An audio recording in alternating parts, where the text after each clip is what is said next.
What's up? It's your boy MBexer5. My name is Eric, and I got a lot of questions over the night, pretty much asking the same questions over and over again.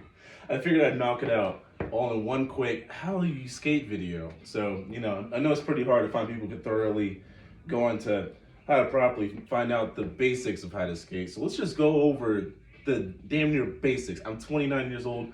Been skating since I was 8. And I've been riding pretty much any board I could find at the shop that's pretty good quality. This one's a DGK, but I know at some point I'm gonna break it today because I already have a crack on the tail. Riding Kruk Hollows, shop wheels, independent hearts because I stomp my shit. No risers, and then Mob Grip, which is covered, as you can see, in dirt and blood from last week when we had a little skate sesh downtown. Anyway, all right, let's go over some core fundamentals here. Because it seems like people see tricks and yeah, it makes it look easy. You just pop it and whatever, right? So let's go over an ollie, and then we'll go over a shove it, and then we'll go over balance. So first things first though, let's figure out how to get comfortable on the board. So some skaters like to skate very loose. It's like a trend style, but the thing is, if you don't have good balance, then you can get a lot of wheel bite, fall all over the place. Yeah, you can get better rotations. Yeah, you can get slower flicks and everything. But if you haven't started skating loose before, you don't have your balance first, then it's going to be really, really hard. So I advise to try to skate medium, medium tight, or medium loose. But never just straight loose if you've never skated that way before. Let's get comfortable on the board here. So I usually skate I'm skating at 8.0 now, but I usually skate at 8.2. And you like to feel more comfortable on the board before you pop any trick. Because the thing you want to focus on is the execution and not the landing. So to practice your balancing, you want to grab onto something, grab onto a couch, grab onto a rail, and just practice getting your manuals down. So it seems to people asking about manuals. So the thing is, you can put it straight on the tail, or if you're having a little bit of trouble, you can put it more in the pocket. I usually put it right there in the curve of the pocket, and then my foot is usually up on the front bolts, or on the back front set. So pretty much on the back 2 bolts and the front bolt. And then I go for a manual. And just hold it like that. Then tweak your foot a bit, or tweak your foot backwards, and then you can just hold it like that. It's easier to have speed with it. But bringing your arms up and focusing on that core there. But with nose manuals, it's a different thing. So nose manuals, usually you take your foot, you put it closer to the front pocket right there, probably at least right there. But you want to lean all your weight into that corner of the pocket, and then your back foot is on the back bolts. So when you do it, you should hold it like this.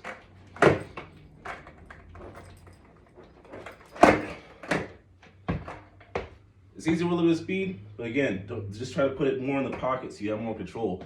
Your pockets are going to be your best friend. So let's go over an ollie.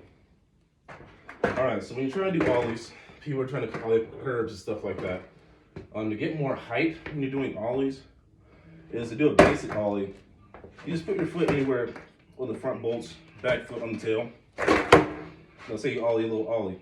Now to do a bigger one, the more you put your front foot towards the middle there, right about there. If you want to ollie up something and you're having a little bit of trouble, you gotta keep your shoulders relaxed. Your shoulders aren't doing anything, it's all legs. And then when you're going for ollie up a curve, you just, let's say ollie up higher, but I'm in my house right now, so I'm gonna mess it up. I'm still renting it.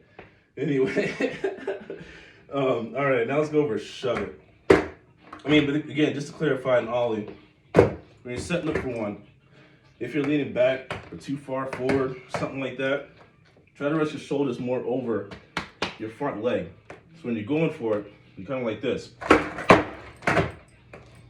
You just rotate that ankle. It's all about rotating that ankle when you ollie. The more you rotate it, the higher you go. So just learn to crouch down to get more pop when you're going. Now shove it, your front foot is usually the same as the ollie, anyway up here. But I always, for basic tricks, I usually just keep my whole foot on the board. Kick flip and stuff, it's usually right there. Heel flip, toes off the edge. So shove it, think of it let me do the basic version. So shove it, think of it like this. You gotta ollie and hop. So that way when you pop, you just do that. and that's a pop shove it. So just think of it like a hop.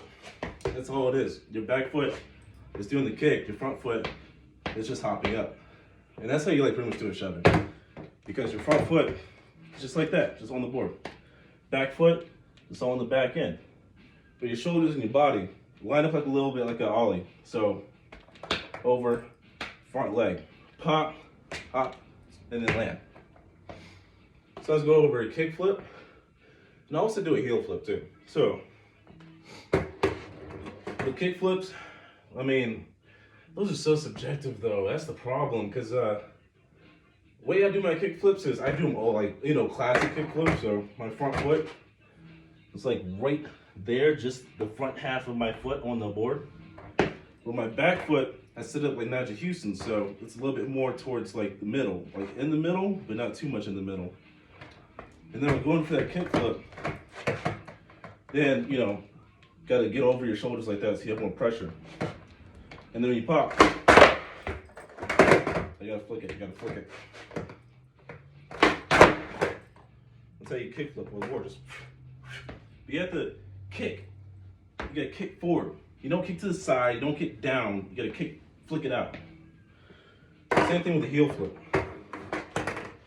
That heel flip, I used to put my foot, back foot right there in the pocket. So your toe should be the only thing right there in that pocket. And your front foot, I'll show you vertical. I used to get my front foot like right there. So it's just damn near the heel, right there in the middle. And then what you're doing is you're applying pressure to both ends.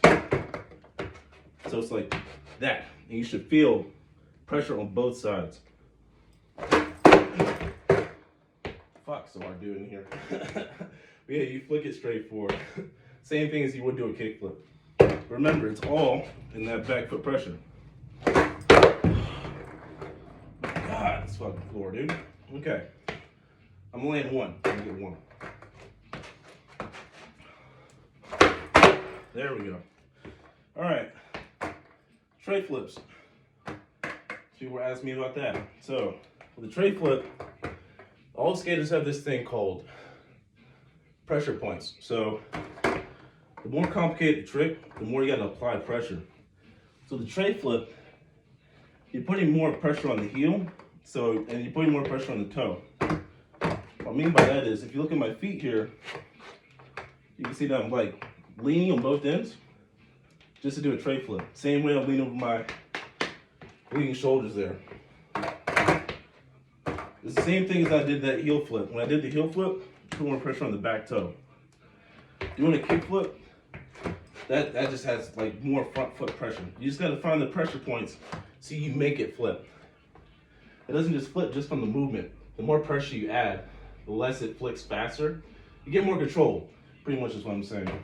So, when you're doing tray flips, you gotta put your back foot, toes in the corner. It's all about that scoop. Your front foot, it's like pointed forward, like you would a hard flip. Well, if you don't know how to do a hard flip, your front foot is pretty much pointed forward. Your back foot is like this. Now here's the thing. Here's the thing. This is why this is also subjective. If you have loose trucks, most skaters that I've seen do it is they put pressure on the toe, like that, as you see, when they do the tray flip. Whereas since I ride medium tight, I just rest my foot flat, and then I pop a tray. It's gonna be hard to do stationary. Let me see if I can do one. So, back foot rested flat. Get away from the wall a bit. Okay. There we go. It's all about the scoop and the flick. Flicking forward the kick flip. But when you're scooping it, right? You gotta scoop it behind you. So when you pop, you scoop forward. So pop, scoop forward when you do it. But yeah, that should cover that. And also, somebody also said that they ever had a fear of riding backwards or switch. So funny enough, I skate Mongo switch. So I'll skate like this and switch and then hop on. There's nothing wrong with it because they know you're skating switch. As long as you got your switch all the time. And then, you know, try doing a fakie, which is the opposite way. But here's the thing about fakie and nollie. When you're popping, you gotta push forward to where you're going. So when you push forward and flick, the board flicks but it stays under you so it doesn't go in front of you. And that's pretty much about those. What else? So last thing I just want to go over is, the confidence of skating when you're damn near like almost 30. Like, okay, so I've been married and I have a girlfriend now and almost had a kid. I've dealt with a lot of like challenges as well, but I had a very successful DJ career for like 10 years. So I just been like skating in the meantime to get my head out of the problems. But the thing is, when I'm skating, you can always just put in your music and listen. I do have a True Skateboarders playlist on Spotify that helps me out, but most of the time when I'm skating, I'm just focused on trying new shit and finding new places. So if you don't have friends from skating, and if you haven't made any skater buddies, bro, just like meet random people. There's always people that like either don't know how to skate and just want to watch you skate and then look up shit, and they might buy you new gear or stuff like that. They might help you like build up a career, shoot your clips. They might know people who are videographers. You never know. You just gotta go out and meet people just to be like, hey, yo, I skate. Or if you're at a skate shop or something like that, I mean, yeah, it's cool to be cool with the shop owners, but most of the time they're just doing their job. They're too busy, you know what I'm saying? I mean, they'll be cool with you, but that's about it because they're just doing their job. But making friends and stuff like that, bro, just find somebody that's like probably doesn't even know what they're doing or looking for, or somebody that's just as alone as you are, not clicked up, because the skate community very clicked. I'm not I'm not gonna fucking flex on that, my boy. It is very, very clicky. Like, you know what I'm saying? So make your own clique or prove yourself enough so you can get into a clique, because they're all about like this family oriented thing. You know what I'm saying? Or skaters like to stick to the same skill set so they're not just, like, oh, okay, you tried, I mean, they're not too, like, what'd you say, judgy? But some skater cliques are super fucking judgy, I'm telling you that. That's why I had to try better tricks like fakey double kick flips and nightmare, like tray flip, sex changes, and fakey nightmare flips. Like, yeah, I had to try more stuff just to get like, in some groups of my own. But all I'm saying is don't try to put yourself with other people. Don't compare yourself to other people. And if you don't have friends, just go to skate shop and make friends. It's not that serious if the people that you're fucking with aren't fucking with you, because you can't make everybody your friend. So, you know what I'm saying? That's about it. So, good luck. I'm about to go skate because it's 60 degrees and it's like fucking snowy ass Montana. You guys have a good one.